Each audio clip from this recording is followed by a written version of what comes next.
Welcome to RuggaMatrix International. Our special guest this week, an old sea dog, Sevens guru from England, Ollie Phillips. RuggaMatrix is proudly brought to you by Strike, Australia's leading provider of Bluetooth car kits, reversing cameras and GPS tracking systems. So get legal just like the crack driving team at RuggaMatrix and grab a Strike cradle for $149. Without a hands-free solution, you're risking a $433 fine and 4 points. Go to strike.com.au to get 10% off. We love our coffee too and love mybean.com.au. Coffee delivered straight from the roaster to guarantee the freshest brew. mybean.com.au sells at roasters prices.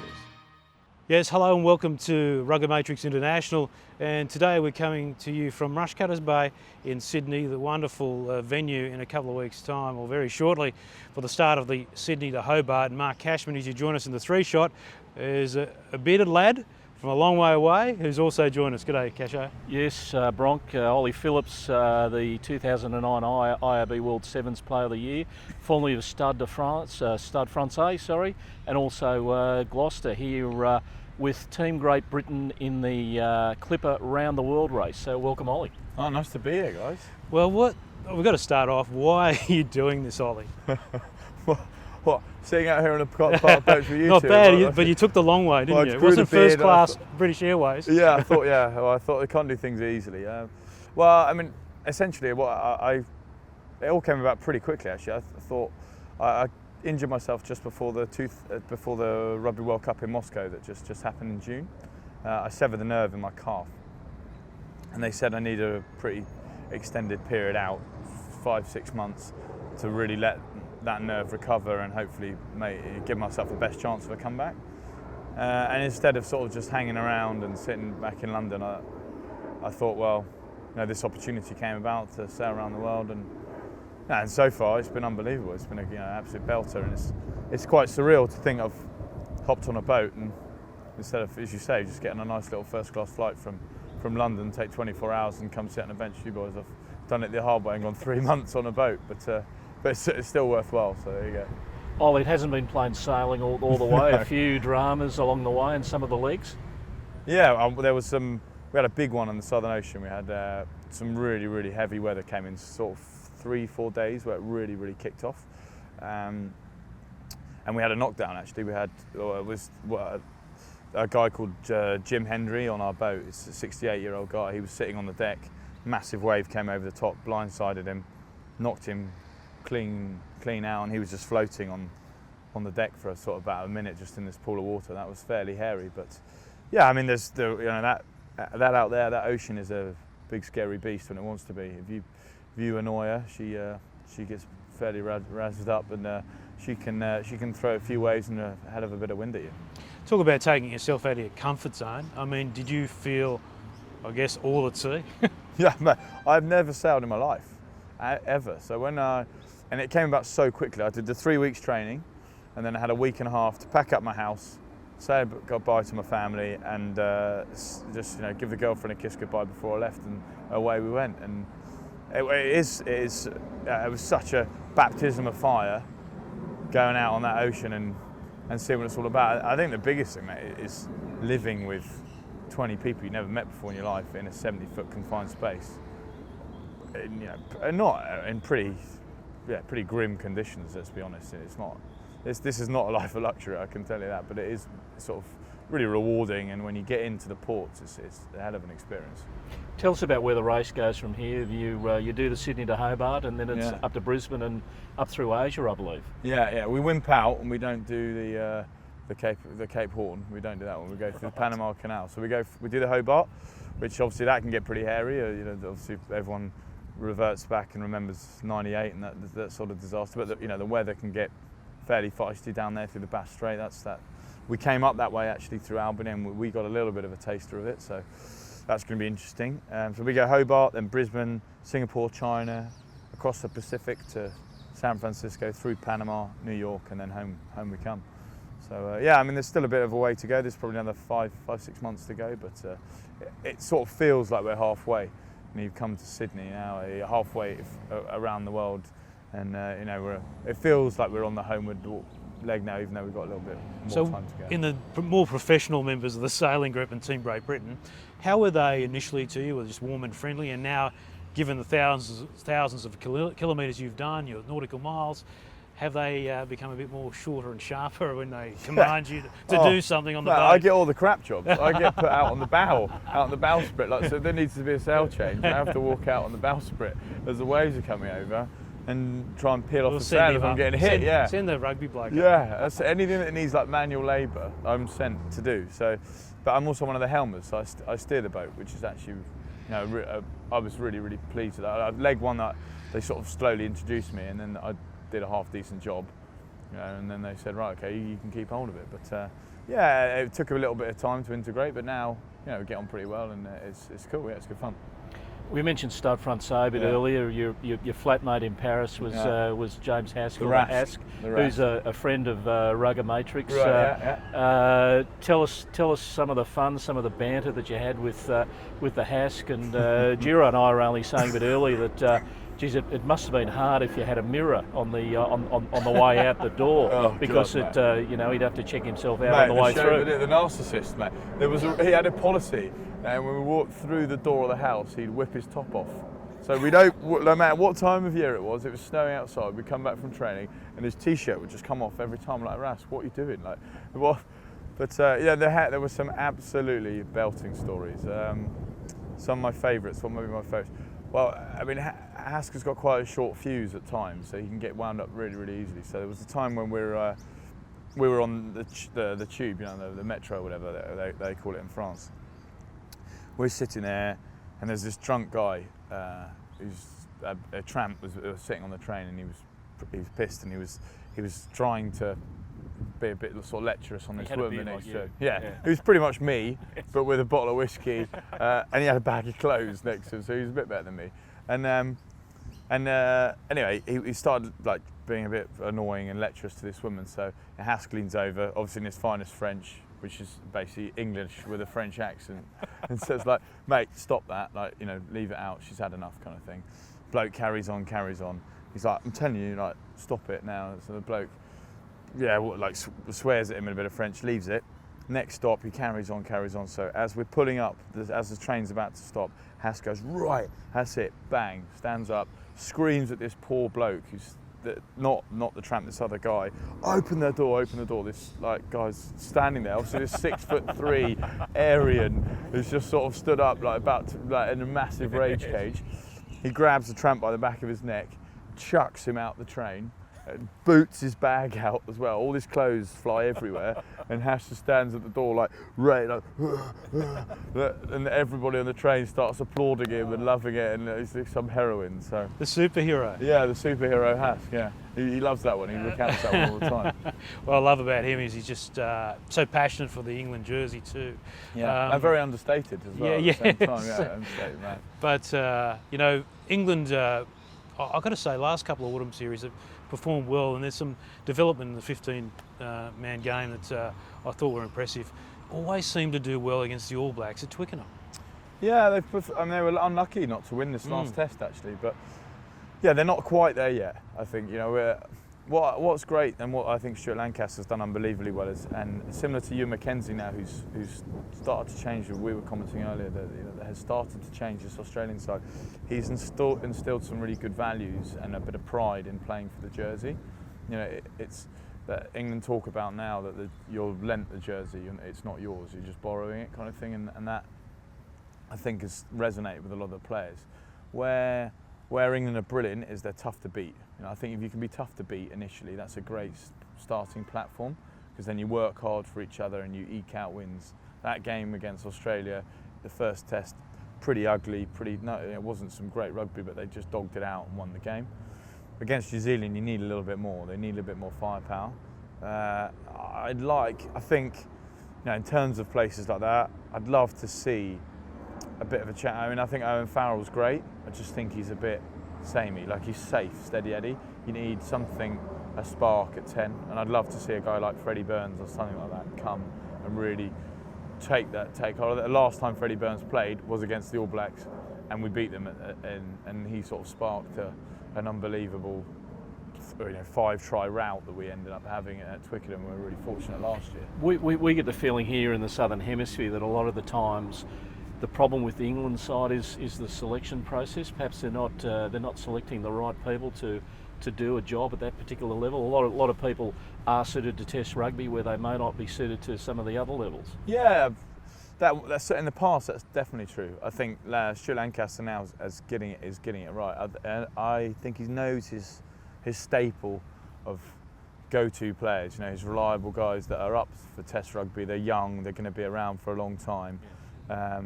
They've got good work ethic, good values, which is what he's all about. He's all about having good moral values and principles and everything else of work hard and play for the shirt. Because before we were getting certain things within an England team where Danny Care would get done for drink driving or would get caught taking a pee on a policeman's leg and all those sort of things, or we'd toss some doors around a bar, or it was getting a little bit loose and a little bit too crazy. And unfortunately, at international level, you've got to rein that in because you are an example for everybody. And if you slip up or you make one mistake, it lives and it haunts you for a while, and then it's sort of a never-ending cycle. And I think Lanny's done really, really well to really rein that in and get it back. And he's got a good base of players, and then he starts to introduce now maybe some magic, if you know what I mean, that could hopefully win that and bring that World Cup back. And Ollie, they're not on their own. I mean, I think that's a difficult thing for elite athletes. You get so tightly wound up with your preparation, it's very difficult to get a release. Now, people out there who work Monday to Friday, every Friday night, they're out on the cans or whatever else and go crazy. Obviously, an elite athlete needs to look after their body, but it is hard to get that release, isn't it? And sometimes you have to bring it in-house and have a few beers or whatever else. But it is a tough thing, isn't it? Because the guys, otherwise you get too wound up. Yeah, that's unfortunately now, professional sport and rugby and international rugby is becoming more and more scrutinised, and that happens as popularity increases and people want to get involved in it.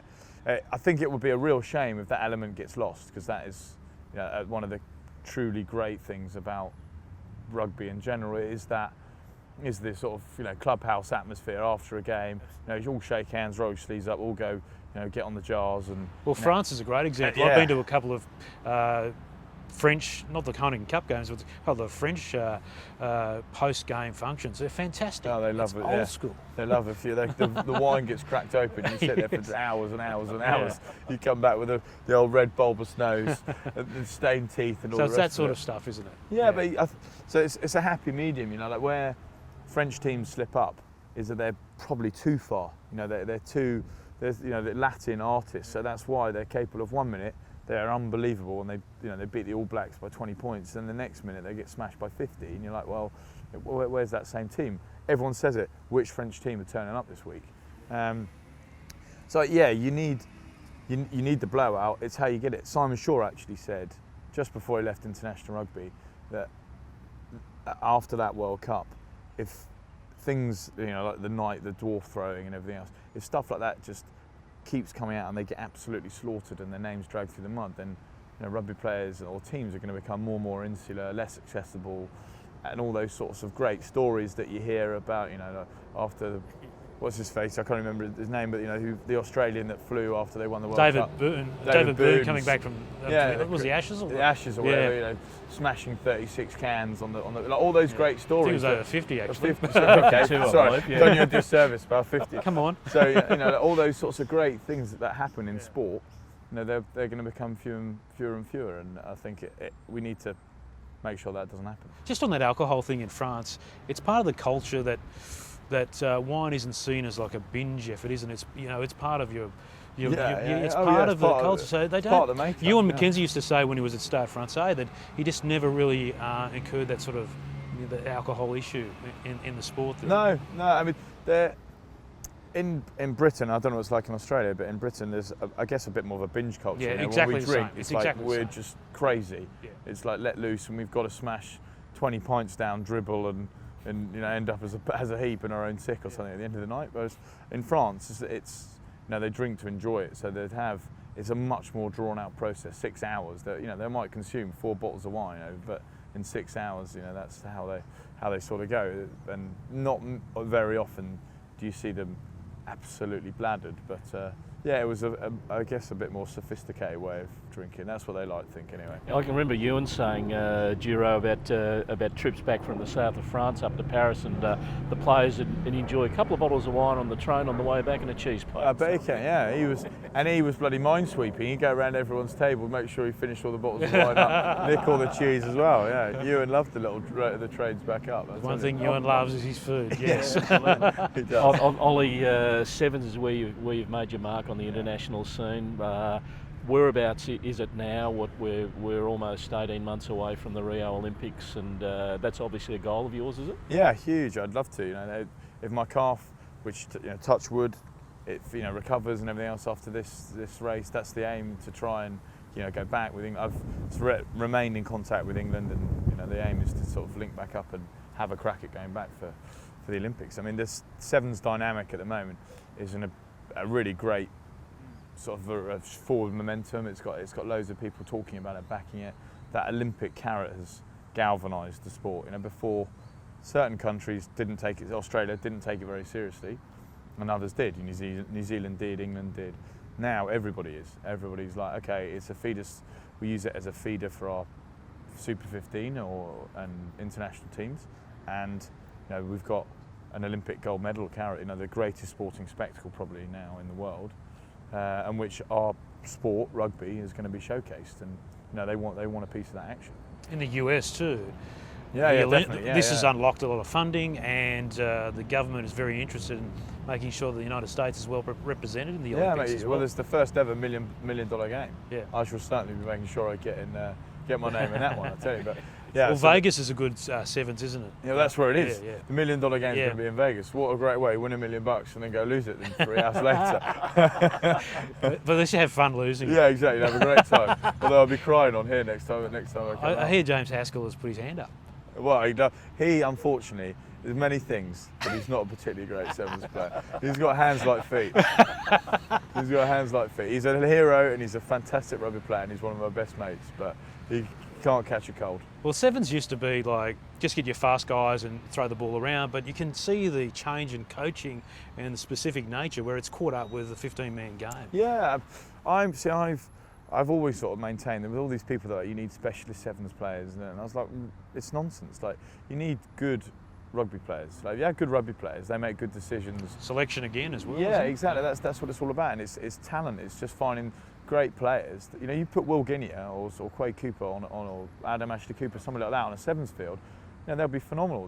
The difference is you have to make decisions. In 15s, you've got not a lot of time because people's defences are good and they rush you, and in sevens, it's the opposite. You've got loads of time and loads of space, so you have to understand how to maintain the space, and that's the difference. And good rugby players understand that, recognise that, and that's why if you look at England, you look at New Zealand, and you start to look at Australia now, the unbelievable sevens players went on and have made fantastic international players. Ben Foden for us, Danny Kerr, Tom Croft, all these guys played England sevens, were outstanding England sevens players, and now they're outstanding in England internationals. Ollie, take us through the huddle, the Olympic final. It's England versus USA. You're there just before the final. Australia not there, is that what's No, they've not made it. They got knocked out by England in the semi-final. You take your positions on the field. You look over there, Carlin Isles. Do you say, hang on, Barry, over there, this is your wing? Yeah. No, I just say I'll stand right outside him, so he's got to go inside. And if I can just get my one fingernail on his shirt, he only weighs about 65 kilos, so he can throw him around like a rag doll. But he's quite a talent, though, isn't he? And, yeah, huge talent. His highlight reel is just absolutely sensational. Yeah. So I mean, gas. that's the thing. It's raw speed that he's got. I mean, if you've got that much speed, and then you can nurture and harness it, and actually teach him the rules of rugby, he's going to be a serious threat. It was interesting. His first year on the series, he was just off the bench all the time. When everyone was knackered, bring on this dude who can run 10.2, and you're like, oh my gosh, like this is my worst nightmare just happened to me. So, yeah, I think there's going to be more and more stories like that, particularly in the States. These guys who, if you look at NFL guys or NBA guys who haven't quite cut the mustard, unbelievable athletes, and all of a sudden they want to go to Olympic Games, they want to win an Olympic gold. I can do that playing this game called rugby. I'll give that a go. Suddenly you've got 6'8" lads that can run at 10.5, massive. That's probably where I'll be like, look lads, I'm just hanging my boots up, I'll see you later, because I'm going to get run over by these massive dudes. But no, I mean that's what's the Olympics has done for it. You know, like that, you wouldn't have had America producing unbelievable players in their 15s program because it's just so hard for them to compete, whereas 7s they can compete. Yeah, it's great for the game that you unlock America. What about Heineken Cup? There's been so much news about it changing with the England clubs looking to get out, and that drags the French club out. But you see so many people around Europe saying, look how good this product is. Yeah. We've seen some unbelievable games in the pool games recently. Awesome effort by Northampton recently. Cash, I usually watched a few as well. Toulon versus Exeter, great You're game. a big fan of Exeter, aren't Yeah, you? absolutely. Absolutely. But these games are showing that the European Cup or the Heineken Cup is just a wonderful competition. Are you sad for the fact that maybe it all could come to an end soon? Yeah, I mean it's tragic, and I think it's something that's going to happen that's going to be to the detriment of that tournament. Sky made that tournament. Sky and Heineken together grew that tournament and made it the spectacle that it is now. Sky Sports, BT have come in and they've rattled people's cages and they put money up in it, and it's causing some real issues for the game. It is a shame because I think what's going to happen is, I mean, England are gone. The English teams are gone. They've signed the contract with BT, as far as I know. I don't know if there's any way for them actually to come back from it. What they're trying to do now is to convince the French to come with them, and then basically the Irish and Welsh have got to go, if you like. But it would be an absolute crying shame because Heineken Cup weekends are just when I'm not playing, in between it, I'm just there. I cannot get enough of it because, as you say, the games are just unbelievable. The crowds, the atmosphere, the build-up, the tension, everything that rides on it, all the different permutations of who wins and what that means. It just makes for a cracking, and I think the standard is so close to international rugby. It's phenomenal, and if that gets lost, what a tragic shame for rugby in general. But I think at the same time it's another example of where this sport's going and becoming so popular. BT are chucking mega money. We were entering like multi-millions of pounds now, and and they want to make just a bigger spectacle of it, and I think it'll just be a different dynamic that takes time to grow again if and maybe when that does happen. Economic benefit is substantial to the regions, whether it's in the south of France or Italy. Exactly. People travel to watch their team, to support their team, which is fantastic. And one of the things about a Rugby World Cup in England in 2015 is that sort of economic benefit. What's your take on where they're at? Are they got it under control? Yeah, they seem pretty organised. Yeah, I mean they've named all the stadiums now where it's all going to be. It's great that they're sort of distributing it across the country as well. So my hometown, Seaside Boy from Brighton, we're getting a game. We're getting like Fiji, Samoa or something like that going on the seaside town in a football stadium, Brighton Hove Albion, 30,000 seat stadium. It'd be incredible. Everybody will turn up. Everybody go to see a World Cup. And I think with the success of the London 2012 Olympics, Britain at the moment is hungry and desperate for big sporting spectacles, and the World Cup is going to be one of them. And I really hope it takes off and goes incredibly well. There's a lot of money being put behind it, and there are a few getting heavily involved, and it should be a cracker. Let's just make sure we've got the cup at the end of the old Webb Ellis Cup, just sitting in Twickenham. It's been there once before. Don't forget, we are recording this when the Ashes are being decided in Perth. Perfect timing. If you get out about here, King's Cross, etc., you're going to cop it all. Yeah, I know. I've already copped a bit of it already, don't worry. Every time I say I'm British, they go, this has been building for a while. The Ashes. I mean, I try and come back and go, but what about the Lions? Like, that was ages ago. They forget about that one. That's not England, that's Wales. They don't even care, So, that's Wales. Although it is the England and Wales cricket board, so I guess you've... Yeah, I mean, we're getting absolutely panned, aren't we, to be fair? It's a good opportunity for a bit of pommy bashing as well, which always goes down well. It's a great rivalry. It's a good Yeah. sport. But we've been copying it for a while, and fair enough. What about the state of the game at the moment? Obviously, it ebbs and flows with the adjudication, and I know that the scrum engagement was a big issue. The hit was a real blight on the game. It seems to be dissipated somewhat. What are your thoughts about how the game's being played at the moment? Because I think the interpretation of English rugby is that you just want to play 10-man rugby. But Yeah. I mean, you love scoring tries. I mean, can you put that to bed to start with? Well, yeah. I mean, Sometimes you have to with the weather. reason. Yeah, that's. The great. What I love about the Super 15 and a lot of the Southern Hemisphere teams is that there's two reasons why they play unbelievable rugby. Well, three reasons. One, a lot of them grow up on it from early ages, and you have glorious weather, or the weather is a lot more consistent, so that you can just go out down the park, chuck a ball around, and have a game of touch or something like that. Whereas in the UK, let's be fair, it rains a lot. So it's 6-7 months of the year it's chucking it down with rain, and then you add to the fact that I think one thing that's maybe good and bad about Super 15 is there's no relegation.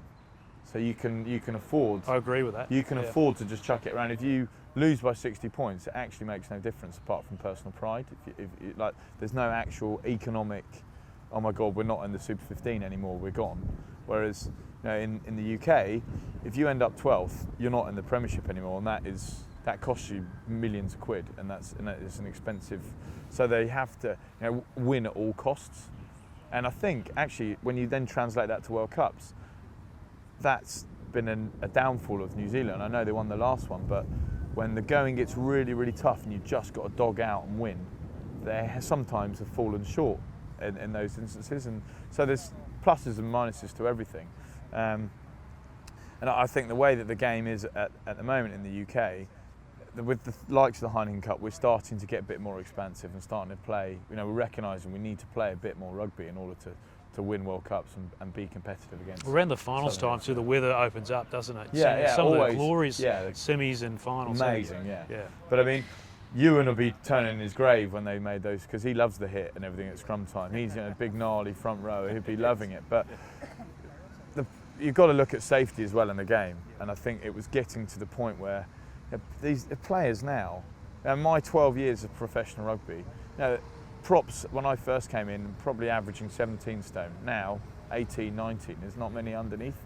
The weight and the power and the strength of these guys when you're engaging, and because it's such a technical area, if you get it wrong, it could be good night Vienna, and you can't have that. I just think you've got to eliminate that risk, and it actually then brings, if you just have the sort of set the scrum and let's go, it's almost like a tug of war, like a test of strength, a test of technique, brings a lot. I guess it brings the purist side of scrummaging into it and alleviates that risk of the full wham, throw my shoulders in. That's what it used to be. I mean, the All Blacks really introduced the hit, and it came in over time. And Ewan can remember just coming together and scrummaging, doing some pure scrummaging. But this is almost, like they say in a business, a barrier to entry for kids who want to play rugby. If you become so big and strong, then you've got to have a period of time to build yourself up to be ready to play. And that could be harmful for the game, developmentally. Of course, yeah. I mean, that's definitely true. But I think also that's where, we mentioned the sevens dynamic. I think that's actually helping maybe bridge that gap a tiny bit, because it's offering opportunity. The beauty about the sevens environment is you don't necessarily have to be position specific.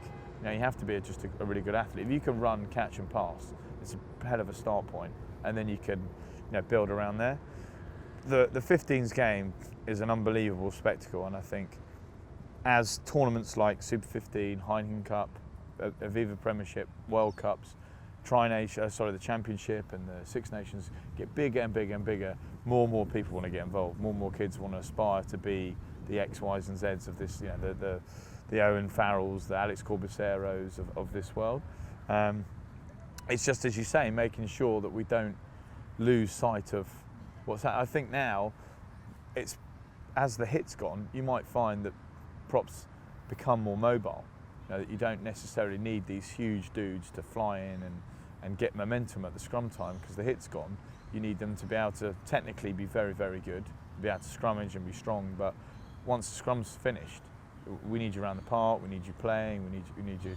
So that it might be beneficial, but as always, with all elements of change, there's some people that love it, some people that loathe it. It takes time to set in, but I think over time it'll all settle down and be all right. We mentioned Ewan before and about the close binding and all that sort of stuff. I remember some years ago, Bronk, he was bluing about the guy that played him in the movie Invictus. He said he looked nothing like him.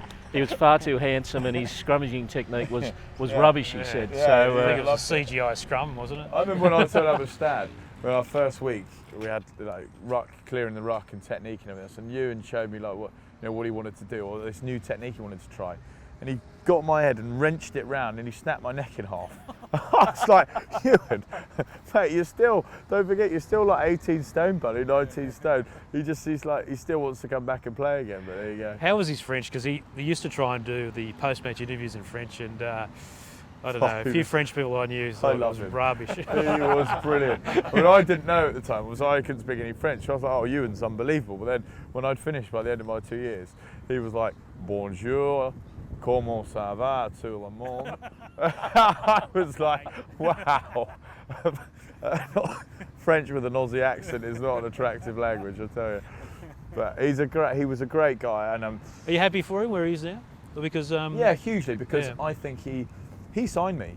The story about him signing me is a belter. He rang me. I was at Newcastle Falcons in November, December time, and I was doing a charity game, like going down and doing like a prize giving at the end of charity game. My phone rings as I'm coming off, and he's like, "Hello, it's Ewan McKenzie here," and I was like, and some of my mates knew that I was thinking about leaving, wanted to go overseas and stuff, and I was like, yeah, of course it is, mate. And he's like, yeah, it's Ewan from Stade Francais. I've seen you play, and I'm really interested in you coming over.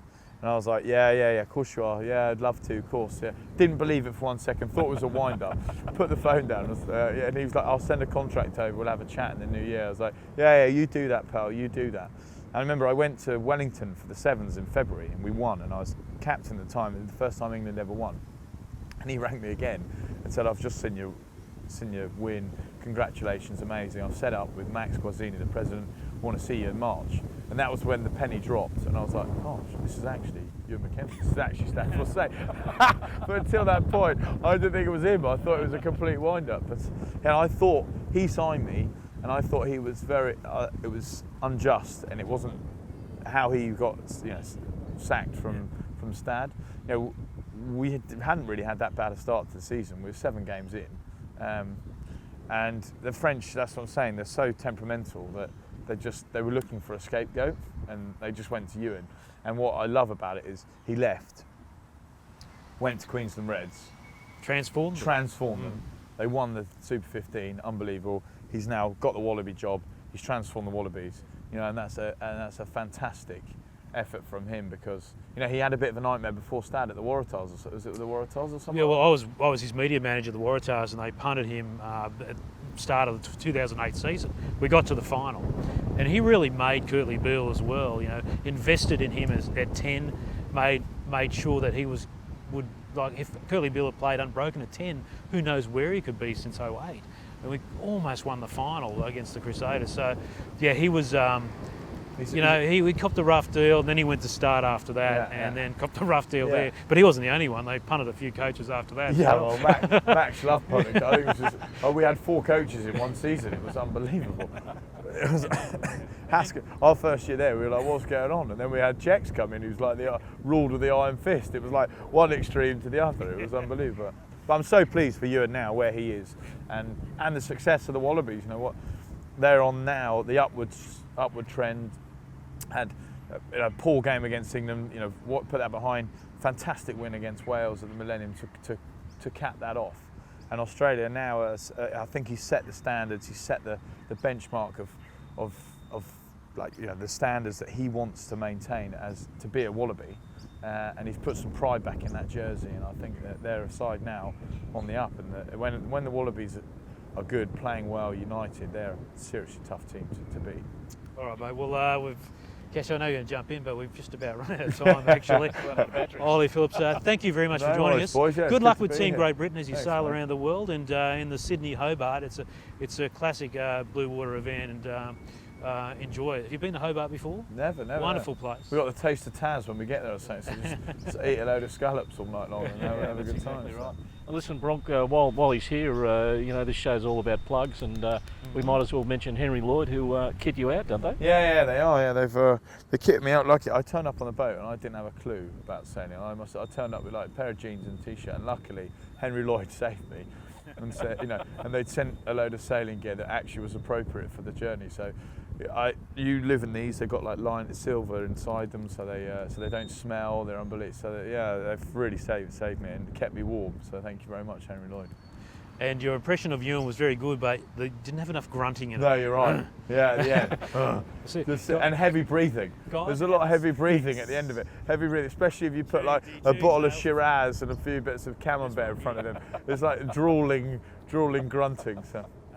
And did he have away from the game really poor fashion sense? Well, I think it was in the game and away from the game. So I don't think it's.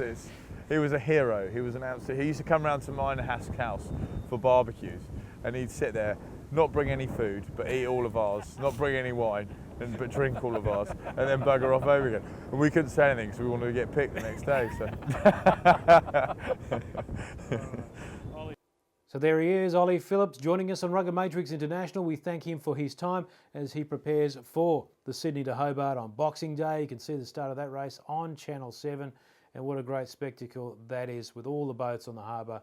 We wish him all the very best on the way to Hobart, and of course for the rest of his journey around the world, and let's hope he does make Rio for the England Sevens team.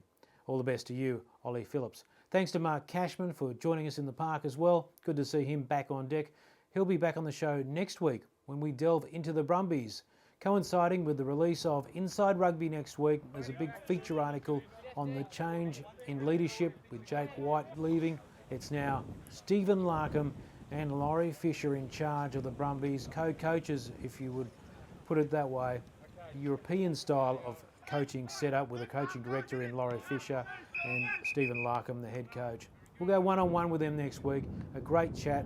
Not just about the Brumbies, about the game in general. So please join us next week as we lead into Christmas and catch up with two of the great rugby minds in the game, full stop. So that is it, episode 181. Once again, thanks to Ollie Phillips, to Mark Cashman, and we will see you next week. One more program before Santa arrives and Christmas 2013.